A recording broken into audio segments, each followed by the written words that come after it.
just like any other field of medicine, I think it's important for there to be transparency, there to be a uniformity of practice, there to be opportunities for families to gain a better understanding and to understand the diagnosis of their loved ones, right?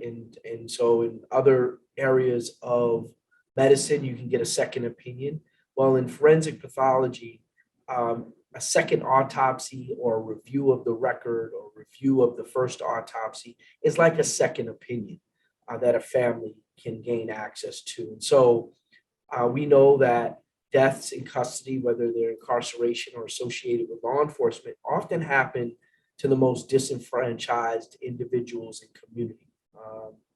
And those individuals may not have access to the resources to get a second autopsy or to have a forensic pathologist expert take a look at the death of their loved one. And so the autopsy initiative is a very unique project that allows for families to gain access to what can be cost prohibitive, a second opinion. And often to some families, it's a first opinion. The autopsy initiative allows for them to get an idea of what they can expect from the autopsy report from the original case. So, I got involved because this was an opportunity to do that for families, but also, Colin Kaepernick, he resonates in the community that I come from. His boldness to be an advocate and in his actions speak out about injustice. And so as a forensic pathologist and one of the very few Black forensic pathologists in the country, I thought it was important for me to get involved when asked to ensure that these cases are being handled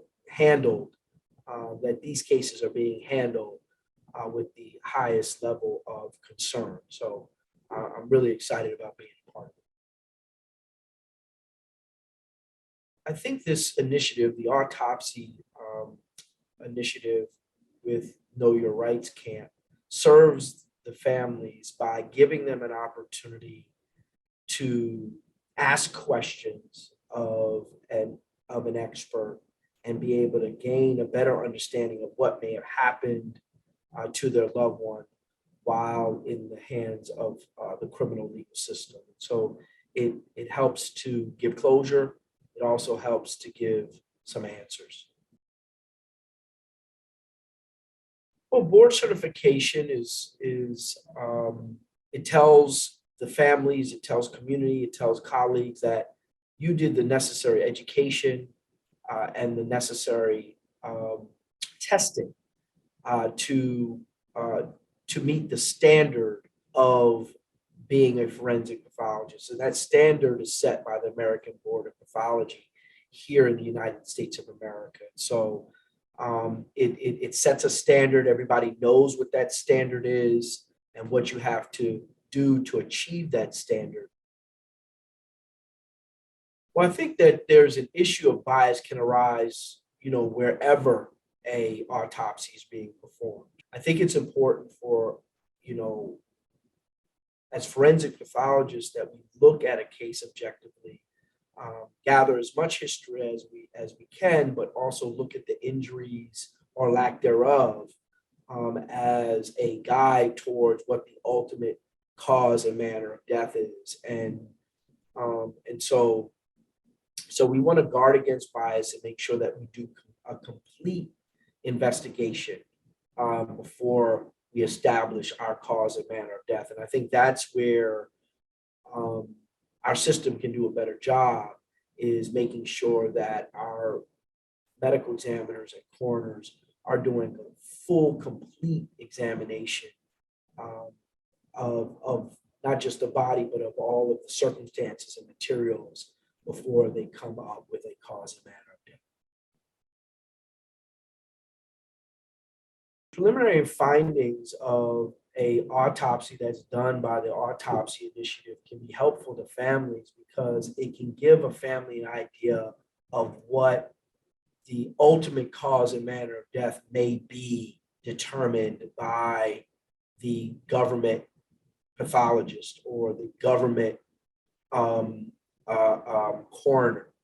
It allows the family to understand if they thought there were injuries and there are none, that indeed there are no injuries to explain the death. If they thought that there was or was told that there were no injuries and it was a natural cause of death, and the autopsy that occurs at the Autopsy Initiative shows that there are injuries that can explain the death.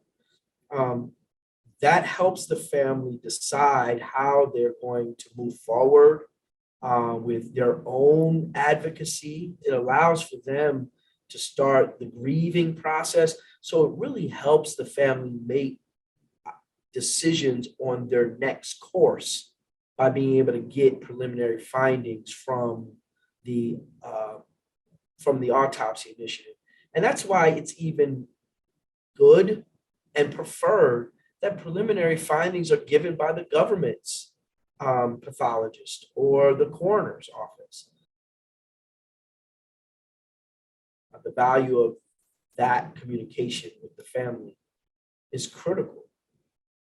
Imagine you went to see your doctor, your own doctor, and then they never talked to you after you went to see them.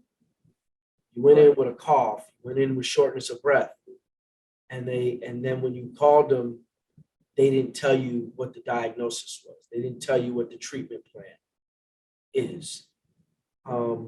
You would feel lost. You would feel anxious. You would feel worried. You would think the worst. And so that's the same with the forensic pathologist. It's just that even though we perform an autopsy on the patient, the family becomes who we communicate with. And when the family doesn't get communicated properly, then they get anxious, they get worried, they get scared, they don't know what to think. And I think it's important for a forensic pathologist to be able to speak to those families.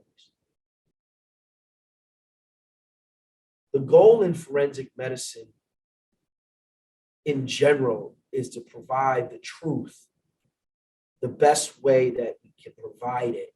If a family has questions about how their loved one died while interacting with the criminal legal system, whether it's incarceration or whether it's through direct police violence, then the Autopsy Initiative is set up for you and for your family.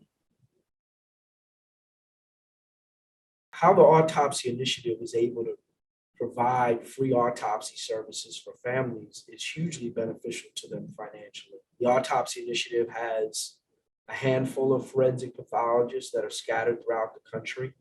So that means that, depending on where the death may occur, because the Autopsy Initiative is strict about physicians only performing autopsies in jurisdictions where they have license. Often the decedent will have to be transported to the closest forensic pathologist, and so there's transportation costs.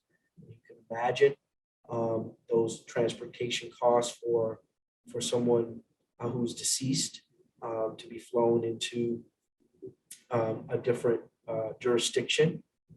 And then there is the actual cost of the forensic pathologist. There's the cost of the location where the forensic pathologist performs their examination. There is additional costs for ancillary testing. So it can be costly, up to $10,000 a case. And so the Autopsy Initiative, by funding that 100% for the family, is a huge burden lifted off the family. Autopsy Initiative at the Know Your Rights camp is is one of a kind. It has been established to really provide support to families that have nowhere else to turn. And after a year of this autopsy initiative happening, there is even more need for this type of program. I'm just proud of those that have, I know your rights, that have thought it not robbery to pull something like this together, and continue to support it and attempting to grow it. So this is again a great service to families that at their worst hour.